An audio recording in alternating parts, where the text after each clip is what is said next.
Olá, olá, eu sou Mariana Desidério, repórter de negócios da Exame, e esse é o Como Cheguei Aqui, o programa de empreendedorismo e carreiras da Exame, que está agora de cara nova. Era um podcast e agora está também no formato videocast. E nesse novo formato, a gente está fazendo em parceria com a Exame Academy, que é o braço de conteúdo e cursos da Exame. E eu tenho aqui comigo o Rodrigo de Godoy, que é VP de Exame Academy. Tudo bem, Rodrigo? Tudo ótimo, obrigado. Muito bom aqui, a gente iniciando mais essa fase de bate-papo com vocês. Para quem não conhece Exame Academy, entra lá, academy.exame.com. É o braço EdTech da Exame, onde tem vários cursos livres, MBAs, enfim. E o objetivo desse nosso bate-papo justamente é termos aqui profissionais que possam contar um pouquinho mais da sua história, da sua trajetória, de como eles chegaram onde estão, né? Justamente para você aí, empreendedor, para você profissional que está querendo justamente ter dicas, insights, né, para direcionar a sua carreira. Legal. E no episódio de hoje, a gente está aqui com o Thiago Carvalho, que é fundador e CEO da Dentes, que é uma rede de franquias odontológicas, né? Prazer estar aqui com você, Thiago. Prazer é meu. Obrigado pelo convite. Uma oportunidade legal estar aqui. Legal. A Dentes foi fundada em 2018, né, Thiago? Tá aí Sim. com 25 unidades, expectativa de faturar 35 milhões em 2022, muito bacana. E acho que a gente gosta de começar aqui a nossa conversa falando um pouco sobre o início da trajetória, né, dos nossos entrevistados. E você começou a empreender aí, a ensaiar, a empreender bem jovem, né? Lá na adolescência, Sim. com 14 anos. Eu sempre tive muito desejo de ter o meu próprio negócio, de empreender, de começar algo. Sempre admirei aquelas pessoas que conseguem tirar uma ideia da cabeça, tirar uma ideia do papel, começar um negócio e oferecer alguma coisa que faça a diferença na vida das pessoas. E aí, logo cedo, eu comecei a ter uma interação com vendas. Nada muito formal no começo, eu precisava juntar dinheiro para fazer algumas coisas, ir no acampamento da igreja, participar de algumas atividades, fazer algumas viagens. E aí eu comecei então a vender algumas coisas, a trabalhar com vendas, um pouquinho de empreendedorismo, já começando com alguns projetos, logo cedo, com 14 para 15 anos. E dali eu descobri que eu gostava muito dessa coisa de vender, de estar lidando com pessoas e de ter um negócio na mão. Mas conta um pouquinho, aí então essa veia empreendedora já te acompanha desde muito cedo, né? Mas, vamos lá, de lá para até agora, né? Agora você tá como CEO, fundador da Dentes, mas você não é dentista, né? Não sou dentista, isso é uma coisa interessante. Eu me uni a dois excelentes dentistas logo no início dessa trajetória, Dr. Carlos Alegretti e Dr. Felipe Brandini. E porque quando você entra no negócio, com a gente que é empreendedor, a gente quer dominar o negócio, mas a gente também tem que reconhecer quais são as coisas que nós conseguimos fazer bem, o que a gente tem talento, a gente tem conhecimento e o que a gente não tem, se cercar de pessoas melhores que nós para nos completarem. Então foi isso que eu fiz. Mas esse desejo de empreender, ele nasceu nessa época e daí eu comecei a fazer esse trabalho de começar a ganhar um dinheiro por mim mesmo, começar a ter ideias, até ensaiar a investir na bolsa, entender qual que era o ambiente profissional onde eu me encaixaria melhor. Tanto que eu queria trabalhar muito cedo, eu não necessariamente precisava, eu vim de uma família que meus pais trabalharam muito para nos dar uma condição boa, então eu estudei uma boa escola e sempre tivemos o suficiente, assim.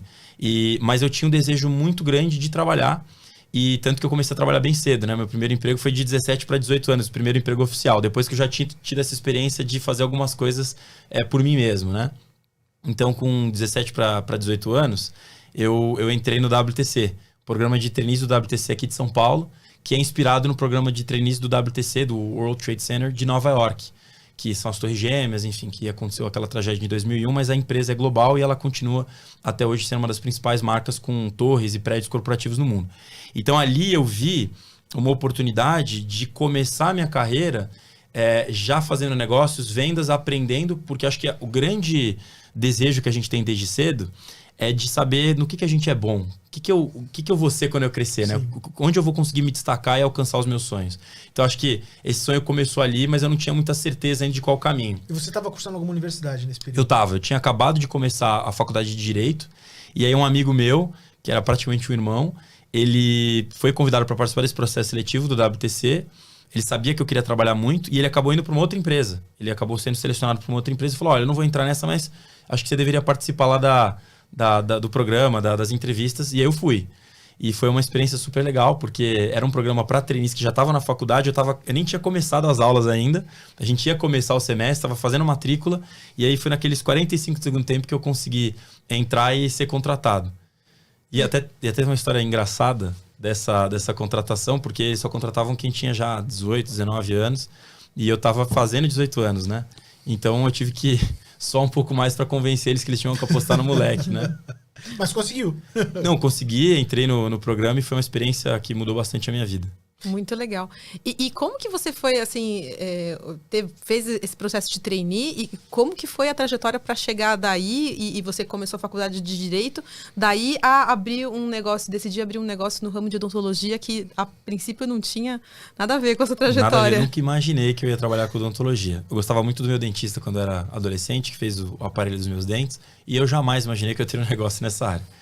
Mas quando eu comecei no programa de trainees, esse programa é um programa muito legal, porque o objetivo dele é formar jovens executivos que consigam desenvolver a habilidade comercial, de relacionamento, mas também comecem a se inserir nesse ambiente corporativo. Trabalhar em equipe, participar da construção de projetos do zero, enfim. E eu, então, comecei ali, só que é um programa que ele começa com um número grande, 25 jovens, e ele vai caindo até que você vai ter somente um vencedor no final de 6 meses. Então, ele é bem competitivo. Inclusive, a gente brinca que o programa Aprendiz é uma derivação desse programa, porque ele foi criado nos Estados Unidos e aqui no Brasil também. Temos o programa Aprendiz e ele é muito parecido, só que é um programa de 6 meses, enfim. E aí, nesse processo, quando eu comecei, eu logo no primeiro mês fiquei em último lugar nas vendas. E os últimos lugares, o último ou penúltimo, enfim, estavam nos últimos lugares. Os últimos eram cortados. E por alguma providência divina, naquele momento eu não fui cortado, mas eu entendi o que eu precisava fazer para me destacar, dar os meus 1000%, porque eu percebi que eu era um pouco mais novo que todo mundo, menos experiente, menos bem relacionado, eu precisava dar um gás a mais. E aí eu fiz isso e logo no segundo, terceiro mês consegui avançar no ranking. E aí durante esses 6 meses foi uma experiência bem desafiadora, consegui conciliar a faculdade de primeiro semestre com o trabalho. Trabalhava 12, 15, 16 horas por dia. Mas aí no final desses 6 meses eu consegui vencer essa etapa, ser o vencedor lá da campanha de trainees do WTC. Eu não estou contando isso com nenhum orgulho, tá? É mais para compartilhar que ali eu descobri que nós somos capazes, cada um de nós, né? E o pessoal que está nos assistindo principalmente, quando a gente quer fazer alguma coisa, se a gente se propõe e coloca o nosso verdadeiro melhor, a gente consegue. Independente da gente estar numa condição... se a gente teve a oportunidade de estar ali e a gente der o nosso melhor, a gente consegue ter esse destaque. E você começou muito novo, né? Como você está trazendo, 17 para 18 anos, então também tem a questão, o peso da maturidade, né? Sim. Você chega muito cru, poucas vivências. Se você pudesse destacar, né, dessa experiência sua de trainee lá no WTC, quais foram as habilidades, as competências ou os conhecimentos que você hoje, né, identifica como, putz, foi ali que foi o início, né, da sua percepção de que aquilo seria importante para a sua carreira, para o seu desenvolvimento profissional? Legal. Você sabe que a gente nunca acha que é imaturo até o tempo passar e olhar para trás e falar, nossa, eu teria feito tanta coisa diferente. Então, quando eu olho para trás hoje, até hoje eu aprendo coisas que eu vi que eu poderia ter feito melhor, mas naquela época foi uma época de descobrimento muito grande. Uma das coisas que eu percebi, Rodrigo, que a gente precisa fazer logo de cara é acreditar em nós mesmos, né? Que eu estava falando. De você ter a capacidade de olhar e falar assim, não importa o que as outras pessoas vão dizer. Então, eu era o mais novo da turma, eu não tinha carro, não tinha CNH, então para fazer as reuniões, para visitar clientes, eu precisava me virar nos 30. Mas você precisa transformar primeiro as dificuldades em oportunidades e acho que essa é a primeira coisa. A segunda, eu precisei muito aprender a trabalhar em equipe, a entender que as outras pessoas têm talentos, têm qualidades, têm potencial e que me unindo a elas, eu e elas irem mais longe, né? Então a gente era um programa onde você tinha uma competição, mas que eu percebi que eu não precisava competir com todo mundo, eu podia ter as minhas alianças e podia trabalhar em equipe para que a gente conseguisse todo mundo ser o melhor e eu conseguisse destacar naquilo que eu era bom. Mas eu confesso que esse processo de você se enxergar da forma como você deve se valorizar não é fácil. A gente sempre olha os outros e fala, puxa, ele tem aquele talento, ela tem aquele talento, mas a gente tem que acreditar em nós mesmos e ir aprendendo esses princípios. E outra coisa, a gente carrega só um nome. Então, eu lembro do meu pai uma vez falar para mim, você carrega o nosso nome, não se esqueça disso. Então, você desde o começo da sua carreira, se pautar por valores. Isso foi uma coisa que eu aprendi muito no WTC, porque quando você está vendendo e trabalhando com muitas pessoas, muitas oportunidades de trabalhar da forma errada aparecem. E aí você tem que decidir que tipo de profissional, que tipo de pessoa você deve ser. Então, assim, se eu fosse dar uma dica ou se eu fosse falar dos aprendizados que eu tive, logo no começo foram esses, né?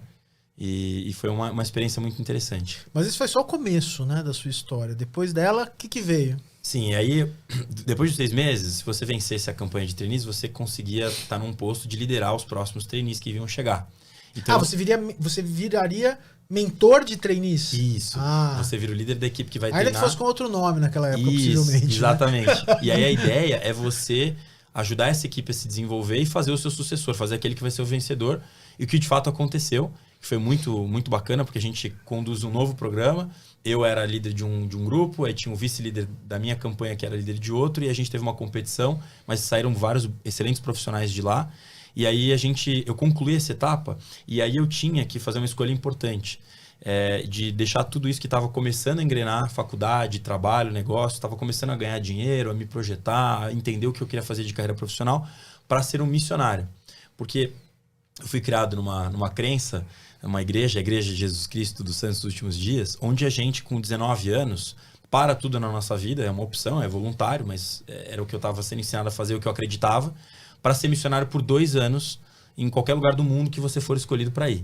E quando você vai para uma missão, é uma missão voluntária, mas ela é extremamente organizada e tem um trabalho de disciplina muito importante. Você tem horário para acordar, horário para ensinar, para estudar, para trabalhar, para comer, para dormir. Então é bem militar, é bem organizado. E tem todo um planejamento que acontece e você passa 2 anos full time, deixa os estudos, namorado, qualquer coisa para trás para você se dedicar a isso. Então eu, no auge do WTC, tinha sido vencedor, depois tinha feito essa campanha de 6 meses, foi minha primeira experiência de liderança, que foi muito importante, porque daí quando você começa a liderar pessoas, você começa a entender como que deve ser o seu impacto profissionalmente, eu corto essa experiência para poder servir missão por 2 anos. E aí eu fui chamado pela minha igreja para servir no Ceará, lá no estado do Ceará, né, desde a capital Fortaleza até o interior do Ceará, Juazeiro do Norte, Barbalha, enfim. Então eu saio do WTC e vou ser missionário por 2 anos, que foi uma das experiências mais importantes da minha vida.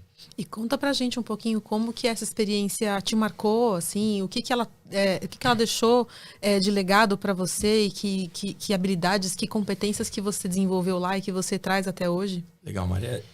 Quando eu fui pra missão, você sai da realidade de São Paulo, trabalhando de terno e gravata, aqui na Berrini, JK, Faria Lima, e eu fui, enfim, colocado dentro do Ceará, numa experiência longe da família, longe daquele conforto do lar, morando em lugares extremamente simples, dividindo sempre, você sempre anda em duplas de companheiros, o tempo com um companheiro estrangeiro ou brasileiro, mas com uma cultura, um background totalmente diferente do seu, né? E aí, eu então, nessa experiência, aprendo a conviver com pessoas diferentes e, mais importante, a ter uma rotina de disciplina. Como eu falei, tinha horário para tudo, metas para tudo, e você tinha que reportar. Então, o sistema é muito profissional, mas ao mesmo tempo você está fazendo um trabalho humanitário, um trabalho social. Foi uma experiência incrível, porque eu tive a oportunidade de estar morando dentro de comunidades muito simples e também em bairros super nobres, ensinando o que nós acreditávamos e fazendo um trabalho social com, às vezes, famílias em extrema vulnerabilidade, com problemas de agressão física, de vícios, com drogas e outros tipos de substância, problemas familiares, carência financeira, morando à beira do esgoto, sem ter como se alimentar. E do outro lado, também muitas vezes ensinando pessoas que eram membros proeminentes da sociedade, empresários, políticos, juízes, delegados. Então você estava por 2 anos vivendo diferentes realidades o tempo inteiro e tentando fazer um trabalho voluntário para ajudar essas pessoas. Ao mesmo tempo que você tem 200 missionários lá, todos são voluntários, de todas as partes do mundo.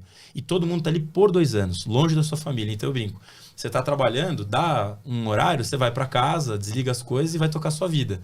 Na missão, o trabalho é 24 horas por dia, 7 dias por semana. E o aprendizado, né? É um aprendizado muito grande. E isso me abriu um olhar para as carências que a gente tem no nosso país, porque o Nordeste e o Ceará, um lugar maravilhoso, de pessoas maravilhosas, mas tem muitas carências ainda em infraestrutura, em serviços, e me fez ter um desejo muito grande de empreender e criar alguma coisa que fizesse impacto. Isso já nasceu ali, o meu sonho de empreender de pequeno começou a tomar forma, e ao mesmo tempo, trabalhando com muita gente, eu comecei a aprender como eu precisava me desenvolver, me polir para ser um bom companheiro, um bom líder, um bom gestor, uma pessoa ensinável, que pudesse ter capacidade de aprender e desenvolver o que estava sendo proposto ali para eu fazer.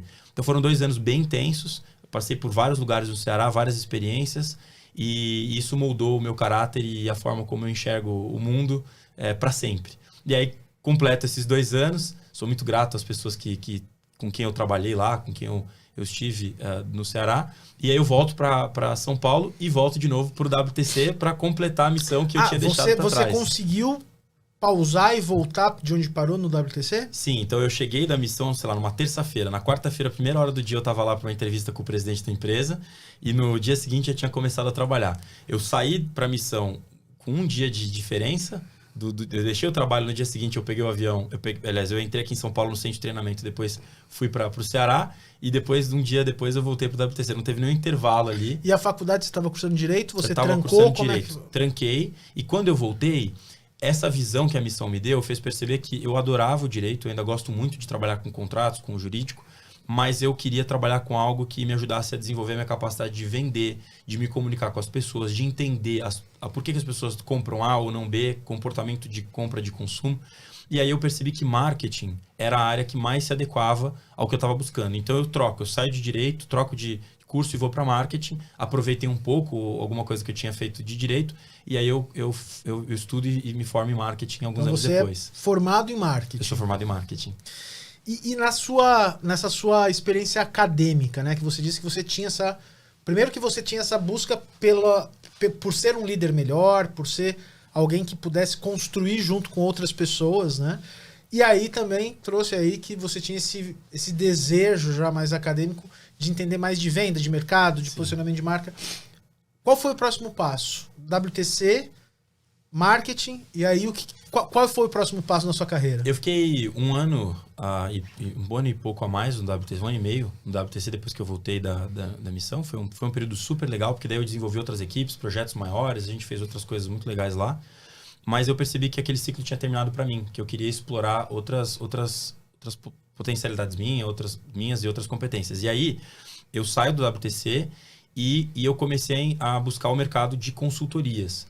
Eu percebia que dentro de consultorias, seja em RH, em marketing ou em algum tipo de serviço essencial para as empresas, você trabalha com uma gama de empresas muito diferentes e consegue entender um pouco de cada uma delas. Então, durante um período ali de 2012 até 2015, foram 3 anos e meio, eu acabei mergulhando nesse mundo de consultorias. Eu me associei a uma consultoria de RH, onde eu entendi um pouco como era o ambiente de contratação de pessoas, numa posição onde eu tinha que ajudar tanto a desenvolver a área comercial, quanto também a trazer profissionais e ajudar as empresas, grandes empresas brasileiras, a colocar altos executivos, diretor de vendas, diretor de finanças, presidente de empresa. E nesse processo eu vou para uma consultoria de gestão, onde eu começo a trabalhar então com empresas que precisam ser transformadas. E aí foi uma coisa bem interessante, porque eu tive a oportunidade de ver como as empresas desenham a sua estratégia e como elas aplicam esses princípios, né, na prática para fazer a performance delas melhorar. Então eu faço isso por um período de 3 anos e meio, até que eu vou para a Euromonitor. A Euromonitor é uma empresa global de inteligência e pesquisa de mercado. Então hoje, qualquer grande empresa, né, que está posicionada no mercado, não sei se posso falar o nome de empresas aqui. Pode ficar. Mas de uma Nestlé, uma Unilever, a Natura, o Boticário, enfim. Essas empresas todas, elas precisam entender como está sendo a performance delas. E não é tão simples você saber quanto você vendeu lá na ponta, qual é o tamanho do seu mercado, quem são seus concorrentes, qual é o share de mercado que você tem. Então a Euromonitor é uma empresa que ela provê dados para que essas empresas saibam quais são as suas posições dos seus concorrentes. E isso é usado em projetos de consultoria para daí decidir se vou lançar uma nova linha de produtos, em qual canal de vendas eu trabalho. E aí foi uma das experiências mais interessantes, porque eu tinha 25 anos de idade, eu venho assumir um papel de liderança na Euromonitor para o Brasil e para a América Latina. E esse papel que eu desenvolvi me fez poder falar de sabão em pó de manhã aqui próximo, de tarde está falando de perfume e no fim do dia falando de miojo, né? Com grandes empresas para entender a estratégia que eles tinham e quais tipos de estratégias eles adotariam para aumentar o seu volume de vendas ou mudar um pouco a categoria que eles estavam trabalhando. Então, isso me permitiu aprender muito com os clientes, mas também oferecer muita consultoria, oferecer muito serviço de inteligência, de pesquisa, de dados.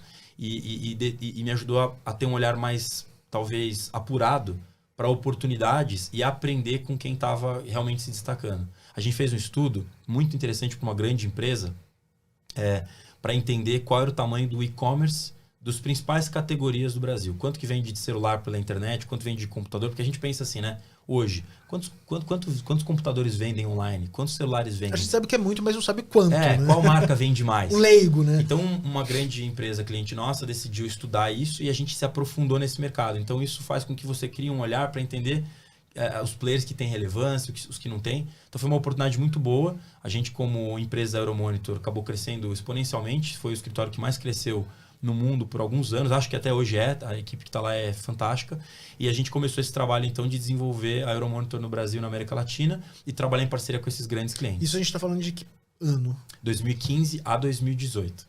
Você ficou na Euromonitor até 2018. Isso. E aí 2018 foi onde teve aí a grande virada, né, de carreira. Ao longo desse período, uma coisa que eu não comentei, mas eu fui empreendendo paralelamente. Então, eu via oportunidades que alguns amigos estavam investindo, algumas pessoas estavam explorando. Então, sempre que eu tinha um recurso, eu fazia esse tipo de investimento em outras pessoas, né? Algumas coisas deram muito errado e poucas coisas deram certo. Eu também, nesse período que eu contei e abreviei aqui, eu também tive a oportunidade de participar de algumas transações de fusões e aquisições, né? Mais até de compra. Então, nesse período de consultoria, foram poucos negócios que eu consegui participar, mas dando uma consultoria, ajudando outras empresas a se conectarem, isso também me ajudou a ter uma visão de uma empresa adquirindo a outra.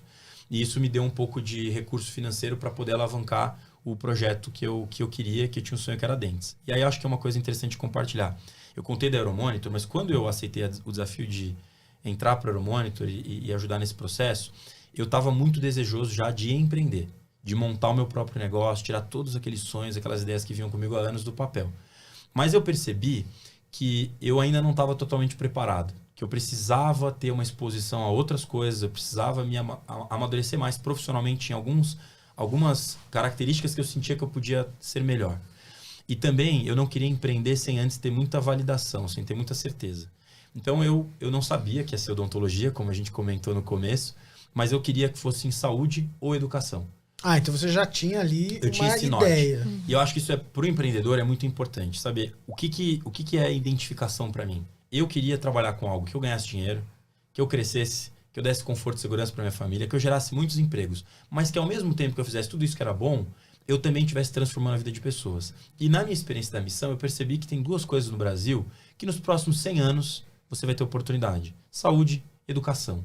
Porque além de não termos essa cobertura pelo poder público, vai demorar muito se um dia a gente conseguir ter o poder público, o governo, oferecendo qualidade de verdade para todos os brasileiros de saúde e educação, isso provavelmente nunca vai acontecer. Então vai ter muita oportunidade e isso transforma a vida das pessoas. Então eu olhei e falei, eu quero estar em saúde e educação. E aí eu comecei a pesquisar o mercado enquanto eu estava dentro do Euromonitor. Eu mesmo aprendi lá, eu não tinha muitos dados ali que eu podia aproveitar e nem era a questão propícia, ali eu estava fazendo meu trabalho. Mas eu aprendi o skill, a habilidade de pesquisar, de ir atrás de informação, de ir atrás de dados, para construir um cenário onde eu pudesse fazer uma análise mais completa e decidir, vou por esse caminho ou vou pelo outro. E aí eu comecei a olhar para os mercados de saúde e educação. Confesso que odontologia não era a minha primeira opção. Qual era? Eu queria ir para o setor hospitalar. Eu ainda acredito nesse conceito, que é de criar um centro médico hospitalar onde você tem todos os serviços ao mesmo tempo. Porque você vai no médico, ele pede uma bateria de exames, você vai fazer os exames, aí você volta, ou seja, passa 60 dias para você começar a entender o que está acontecendo com você. E eu acreditava que dava para fazer tudo num lugar só. Ainda acredito. Mas quando eu estava pesquisando no mercado, eu percebi que na odontologia existia mais oportunidade, mais carência do que no setor médico hospitalar. Tinha menos gente investindo em tecnologia e inovação nesse segmento para clínicas odontológicas e existia uma oportunidade enorme. Nós somos o país que mais tem dentistas no mundo, por habitante e no total. Nós mais formamos dentistas por ano do que qualquer outro país e o nosso povo é um povo que adora estética. O nosso mercado para beleza e cuidados pessoais é um dos maiores do mundo. A gente só não é maior porque a gente tem a moeda do real que perde muito frente ao dólar. Mas a gente já foi o terceiro maior mercado consumidor de beleza e se não fosse a questão do câmbio, a gente ainda seria. Então ali o brasileiro tem uma preocupação com a estética e a odontologia tem esse lado de mudar o sorriso, de mudar a autoestima. Quando eu comecei a pesquisar esse mercado, vi a oportunidade que tinha nele, vi que tinha um gap de tecnologia, de atendimento de qualidade, de acessibilidade financeira. e que também os dentistas se formam e eles são formados para serem excelentes profissionais tecnicamente, mas não tem muito conhecimento em gestão, em finanças, em marketing. Eu falei, peraí, dá para eu juntar esse conhecimento, desenvolver método, desenvolver todo um trabalho para acoplar isso e fazer uma clínica odontológica diferente para o paciente e para o dentista. E gerar, lógico, transformação para as pessoas, tendo rentabilidade para quem vai investir. E também pesquisei o mercado de franquias. Aí me uni com o Dr. Felipe e o Dr. Carlos, e eles já tinham 20 anos de história nesse mercado, mais na parte de negócios, fornecedores, na parte acadêmica, como diretor de uma grande universidade, e o outro com clínica mesmo, na prática ali, atendendo pacientes, tendo negócios em vários lugares de São Paulo. E aí a gente se uniu e fundamos a Dentes com um conceito diferente de odontologia e principalmente de gestão empresarial, trazendo isso que eu falei, né? E aí a gente tinha que tirar o sonho, eu tinha que tirar o sonho do papel e ir para a prática. E agora contando, né, parece tudo muito, muito bacana, muito próspero, mas é muito desafiador, porque você conseguir analisar as coisas, pesquisar, chegar a informações que sejam relevantes e transformar isso no negócio é bem desafiador. Sim. Não, sem dúvida. Muito legal. Hoje são 25, né, clínicas, mas qual é o número de pessoas da Dentes hoje? Olha, nós temos mais ou menos um pouco mais de 350 colaboradores, entre colaboradores e dentistas, das unidades da Dentes, das 25 unidades que nós temos agora. Nós temos mais de 30 unidades já vendidas, então a gente deve, ao longo do tempo, ir implantando, chegar a 30, 40, 50 unidades abertas e assim por diante. E hoje a gente tem um grupo de pessoas na franqueadora, na sede em Alphaville, aqui em São Paulo, e temos os nossos colaboradores espalhados por essas 25 clínicas. Isso é interessante você ter falado, porque hoje a gente olha para Dentes e esse sonho que começou lá atrás já emprega muitas e muitas famílias. Temos muitas pessoas que fazem carreira conosco, apesar da empresa ter 4 anos, a gente tem gente que está conosco desde o começo e que vem evoluindo, foi promovido 2, 3, 4, 5 vezes e já está desenvolvendo uma carreira e realizando seus sonhos dentro do nosso grande sonho, que eu acho que é o mais importante hoje quando você vai empreender, conseguir atrair pessoas boas para elas realizarem os sonhos delas dentro do seu, como empreendedor. Muito legal. E você comentou sobre a vontade que vocês tinham lá no início de inovar nesse mercado, né? Assim, queria pedir para você falar um pouco sobre as inovações que vocês vêm aplicando na Dentes, né? Eu sei que vocês têm, por exemplo, um modelo de franquia um pouco diferente, né? Isso. A gente, quando desenhou a Dentes, eu falei, bom, a gente tem que fazer algo diferente. Quem são os nossos stakeholders? Quem são as pessoas mais importantes para nós? Bom, tem o paciente, tem o dentista, tem o colaborador e tem o franqueado, né? O franqueado precisa ter um negócio que seja de excelente estrutura para ele ter um negócio que roda e que dá lucro. A gente precisa do dentista que tem um bom ambiente para ele trabalhar e desenvolver o seu trabalho tecnicamente. O colaborador tem um plano de carreira para ele ser importante nesse processo e depois tudo isso se transforma em valor lá para o cliente final. Então a gente percebeu o seguinte, nessas vertentes, o que a gente pode oferecer? Primeiro para o franqueado que vai montar um negócio. Aí a gente dividiu o modelo de franquia em 3 colunas. Implantação, que é como que eu coloco esse negócio de pé. Operação, como é que ele roda e dá lucro. E estratégia, como é que eu me diferencio de concorrentes, o que eu ofereço de diferenciais. Então, falando muito rapidamente disso, em implantação, o que a gente percebe? A pessoa vai montar um negócio, vai montar uma franquia, e ela pensa, vai ser fácil, seja porque é franquia, seja porque eu já conheço alguém. Mas você procurar um ponto, abrir um CNPJ, fechar um contrato de locação corretamente, fazer a obra, fazer a adaptação, puxa, isso leva tempo, custa caro. A gente falou, vamos fazer com que esse processo torne rápido, com o custo-benefício melhor possível e que a gente tenha a melhor entrega. Então não faz sentido cada franqueado que entrar, cada empresário que quer empreender, mesmo porque hoje a gente tem, a maioria dos nossos franqueados não são dentistas, são empresários como eu, por exemplo, que viram na odontologia a possibilidade de fazer a união dessa transformação social com ganho de dinheiro e crescimento. Então, como é que eu faço para colocar uma clínica de pé? Então, a gente foi entendendo todas as etapas e profissionalizou esse processo. Então, o franqueado hoje, quando ele acopla, ele tem a opção de ele fazer com todos os instrumentos que a gente oferece ou a gente faz para ele.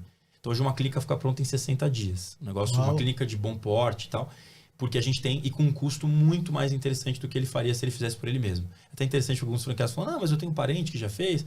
Daí eles vão lá, orçam tudo, voltam falando, a gente vai fazer desse jeito aqui, porque a gente viu que está mais rápido, está mais barato, está mais interessante. Então, essa é a primeira coisa, é facilitar o setup, o colocar de pé o negócio. Isso ganha-se muito tempo e dinheiro, porque às vezes você demora 6 meses, 1 ano para colocar um negócio de pé.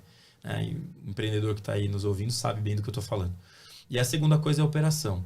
É como a gente fazer que a empresa tenha métodos, processos, vendas, pessoas, enfim, para que esse negócio consiga performar a contento, mesmo num tempo como o nosso da pandemia. E aí, por último, a estratégia, que é como que a gente se diferencia. Aí você perguntou quais são os diferenciais, e aí falando dos diferenciais, por exemplo, para o paciente. Nós colocamos tecnologia no processo. Então, tudo é feito digital. Nossa clínica não tem papel, não tem arquivo. A gente não tem armário com um monte de papel. Tudo é digital. Né? Para o paciente, seja ele um paciente mais simples, seja um paciente que já tem uma experiência maior com o uso de celular, enfim, tecnologia. E todo o diagnóstico também é feito digital. A gente colocou uma câmera intraoral, uma TV de 50 polegadas na frente do paciente. Então, quando ele vai fazer a consulta, a gente coloca tudo aquilo na tela para ele ver o que está sendo avaliado. Isso gera uma confiança enorme no paciente, porque ele fala assim, nossa, eu estou vendo o que eles estão dizendo que eu tenho e eu vou ver o resultado do que eles vão fazer. E aí a gente foi implementando outros exames e aparelhos dentro da clínica para fazer com que essa tecnologia existisse. Outra coisa que a gente fez em termos de diferencial, ainda falando de tecnologia, foi desenvolver a nossa própria linha junto com uma empresa parceira de alinhadores invisíveis. Né? A gente lançou o Dents Aligner, por exemplo, e que é a ideia de democratizar o acesso a você ter um aparelho invisível, que faz o tratamento ser mais rápido, esteticamente melhor, muito mais confortável. Então, foram esses diferenciais que a gente foi tendo. Eu acho que o principal foi a gente trazer linhas de financiamento. Porque hoje, um bom tratamento odontológico não é barato. E eu não... Assim, a gente estudou muito o mercado. Não dá para fazer uma coisa bem feita, emitir nota fiscal, pagar imposto, pagar funcionário, registrar, fazer tudo certinho e cobrar barato. Não tem como. É o custo do Brasil e é a forma como a gente tem que fazer mesmo. Mas dá para a gente dar excelente qualidade com acessibilidade, caiba no bolso das pessoas. Porque é aquela coisa, né? Saúde a gente não brinca. O barato sai muito caro. Você tem que, quando fazer um tratamento de saúde, qualquer tratamento, seja numa clínica odontológica, médica, ou numa clínica exclusivamente estética, né? Uma cirurgia, qualquer coisa que você for fazer. Tratamento de saúde você tem que fazer com cuidado especial. Você tem que contratar um bom serviço, um bom profissional. Qualidade é indiscutível quando a gente fala de saúde, né? Exatamente. Não tem como ser meia qualidade. Não é um negócio que você vai colocar uma coisa no seu carro e não ficou bom, depois eu troco. É no seu corpo, é na sua... Então a gente decidiu oferecer e manter a qualidade, que é o nosso grande diferencial, mas financiando. Então a gente começou a acoplar. Uma financeira que faz no boleto, uma outra que faz o cartão próprio para dentes. A gente foi acoplando, hoje nós temos mais de 15 opções de financiamento. E tudo isso eu estou contando, não é para falar da Dentes, tem muitas clínicas odontológicas boas por aí. Nós estamos ainda só no estado de São Paulo, agora que a gente está indo para fora, vai inaugurar em outros estados. Então, e a gente tem um público que está nos assistindo no Brasil inteiro, mas mais para o empreendedor mesmo, entender que assim, sempre tem oportunidade de se diferenciar, mas tem que fazer a lição de casa, tem que estudar. E aí a gente estudou e viu, peraí, se eu conseguir trazer mais opções de financiamento, um bom tratamento vai caber no bolso das pessoas. E hoje as pessoas estão mais exigentes, elas sabem quando o negócio é bom e quando realmente elas sentem confiança. Então esse foi uma das coisas que fez a gente criar esses diferenciais e que nasceram dessa busca, desse estudo que a gente fez lá atrás. Muito legal. E você falou sobre trazer esse insight aí para o empreendedor que está assistindo a gente. Pensando em outro insight que eu acho que é bacana do pessoal poder aprender com você, eu queria entender que dica que você daria para o empreendedor ou a pessoa que está querendo começar a empreender para conseguir identificar boas oportunidades de negócio, legal. Como você mesmo fez, né? Mesmo que não seja na área de atuação inicial da pessoa, às vezes tem oportunidades em outra área que, enfim, podem ser interessantes para ela, né? Sim, eu acho que todo empreendedor, quando ele está em algum lugar, ele olha e fala assim, nossa, isso aqui é um negócio, né? A gente consegue ver negócio em tudo que a gente esbarra. Mas o que eu acho que o empreendedor primeiro precisa fazer é saber qual é o seu propósito e qual é a sua vocação. É se conhecer, é o autoconhecimento. É o que eu quero agregar, onde eu quero fazer a diferença. E às vezes ele já vai ter uma resposta muito rápida, às vezes ele vai precisar fazer o segundo passo, que é para se conhecer e estudar o mercado. Começar a pesquisar mesmo. Quem são as pessoas bem-sucedidas em volta de mim? O que está acontecendo no mercado hoje? A gente vive na era da informação. A Exame é um grande exemplo disso. Você entra lá, você pode ficar 3, 4 horas no portal da Exame, que você não vai ler tudo que tem de conteúdo, de startups, de empresas que estão fazendo a diferença. Então, acho que se informar e pesquisar é o segundo passo, mas alinhado ao que você definiu como seu propósito. O meu era transformar vidas. Eu descobri que em saúde, em educação, eu poderia fazer isso. Claro, eu posso investir em outros segmentos, de alimentação, por exemplo, e outros segmentos que surgem às vezes. Mas eu vi na saúde esse propósito, acho que o empreendedor precisa buscar isso, porque senão se torna só a respeito de ganhar dinheiro. E isso é muito importante. Eu não estou aqui querendo ser purista e dizer, não, isso vem depois como consequência, mas de fato você precisa ter um propósito. Porque nos dias difíceis é o propósito que vai tirar você da cama, é o propósito que vai fazer você ser o único louco que vai dizer para todo mundo, é para lá que nós vamos, e as pessoas vão dizer, não, mas é para lá que nós vamos porque nós temos um propósito. Né? Então, você saber qual que é o teu propósito. Né? E não estou falando de abraçar árvores aqui, tá? Tô falando assim, o que eu quero fazer de diferença na vida das pessoas? Eu quero criar um aplicativo que vai ajudar na mobilidade, eu quero trabalhar na saúde, que é uma coisa mais básica. O que eu... Então, acho que essa é a primeira descoberta. E aí, depois disso, estudar e pesquisar o mercado.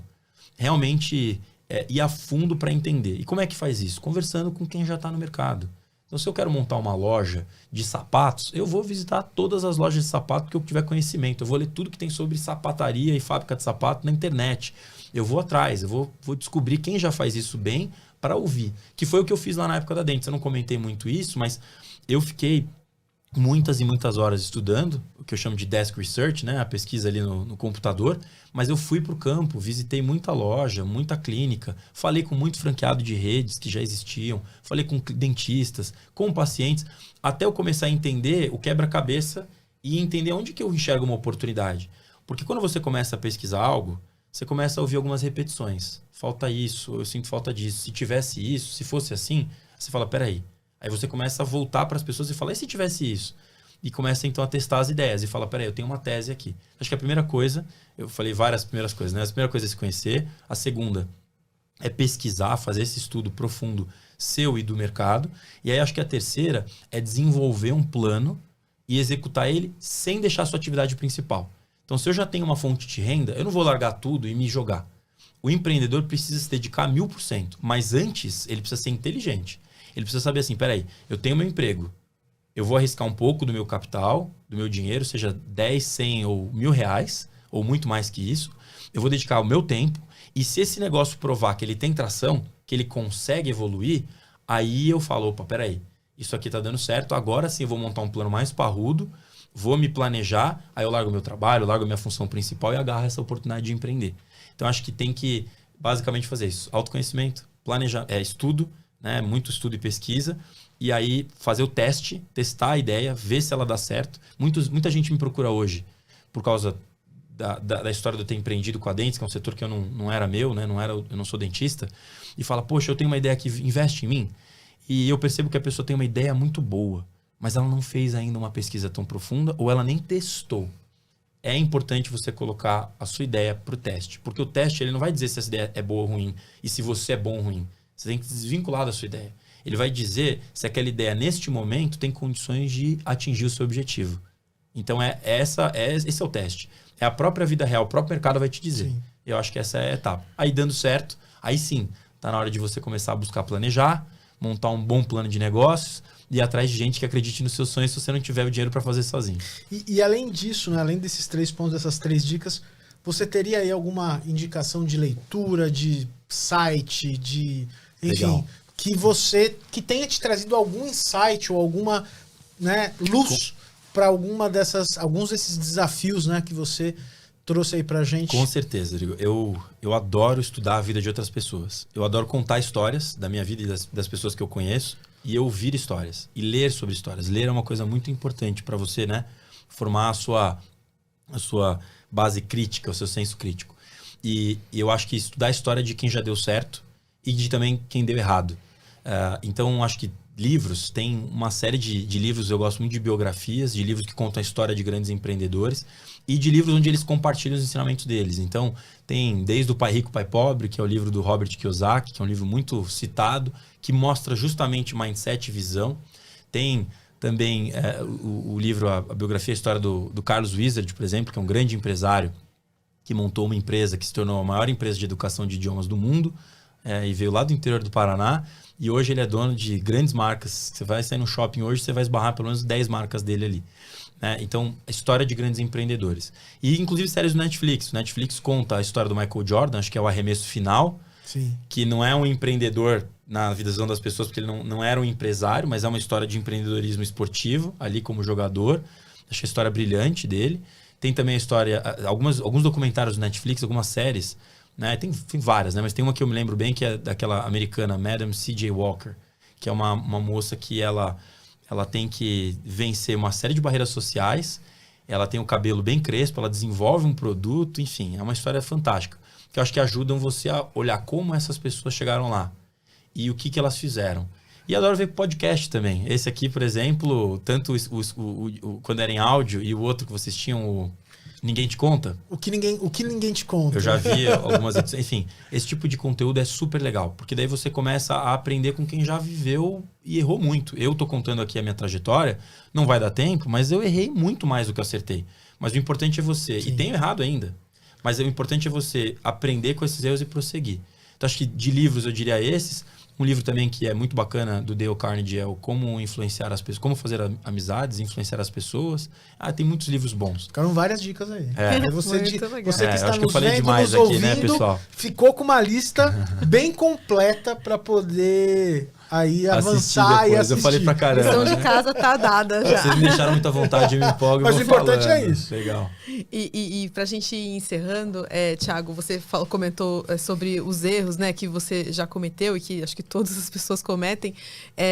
Queria pedir para você falar qual conselho você daria pro Thiago lá do início da carreira e que devia estar com mais incertezas do que... Com certeza.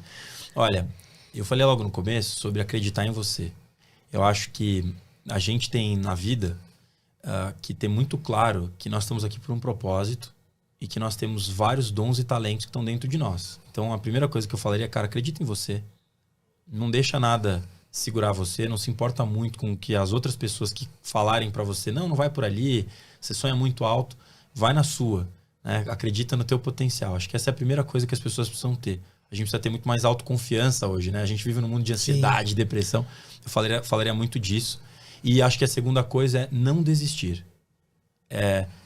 Pode parecer clichê, mas eu acho que além de você fazer as coisas bem feitas, se esforçar, estudar, muita coisa que a gente falou aqui é não desistir. Porque não existe alternativa para quem quer vencer. Você precisa continuar tentando. Só que o segredo é você saber mudar o rumo sem desistir dos seus sonhos quando você estiver errado. Porque você ficar persistindo no erro também não é inteligente, né? Mas você não desistir dos seus sonhos por causa das provações que você vai ter. É muito mais difícil. Empreender é muito mais difícil do que parece. São muitas noites sem sono, são muitas decepções no meio do caminho, decepções consigo mesmos, mas é você continuar acreditando e não desistir. Sei que é filosófico, mas é isso que eu aplico e é isso que eu falaria pro Thiago lá de trás. Falei, cara, vai que no final essa conta vai fechar. Confia. É isso mesmo. Thiago, queria te agradecer demais aqui pelo bate-papo. Muito legal, os insights da sua trajetória, as transições de carreira, né? Às vezes, quando a gente pensa em carreira, a gente acha que a gente tem que decidir quando tem 17 anos o que vai fazer pro resto da vida. Cada vez está menos assim. Você, eu acho que é uma dessas pessoas, né? Sim. Que foi construindo o seu caminho ali e mudando de acordo com a maturidade que você foi adquirindo. Exatamente. Então, muito obrigado. Queria pedir para você deixar aqui o seu LinkedIn, para quem quiser se conectar com você, querer perguntar mais alguma coisa sobre a sua trajetória. Com o maior prazer. Primeiro, obrigado pelo privilégio. Para mim é um privilégio estar aqui compartilhando isso com vocês. Eu acho que eu ainda estou aprendendo muito, mas se der para ajudar alguém que está nos assistindo com o que a gente compartilhou hoje, já fico muito feliz. Meu LinkedIn, Instagram, enfim, Facebook é Thiago Freire de Carvalho. Meu nome completo. Então é fácil de me encontrar e quem, enfim, quiser conversar, trocar uma ideia, quiser alguma oportunidade, a gente tem vagas o tempo inteiro na empresa, pra gente boa, ótimo. Sempre tem uma importante. Vaga. E então as portas estão realmente abertas. Para quem quiser manter contato, então, tá aí. Muito obrigado mais uma vez. Vocês, Mariana, obrigado pela companhia. Hoje ficamos por aqui, mas ainda tem muito mais, né? Temos aí uma série de pessoas interessantíssimas como o Thiago para poder compartilhar com vocês todos a história e inspirá-los, né, a como repensar, pensar, transacionar ou empreender nas suas vidas profissionais. E se você gostou da nossa conversa, da conversa que a gente teve aqui hoje com o Thiago, segue a gente nas redes sociais, comenta lá no YouTube, enfim, acompanha aí, a gente vai continuar trazendo esse conteúdo aí na Exame. Muito obrigado e até lá.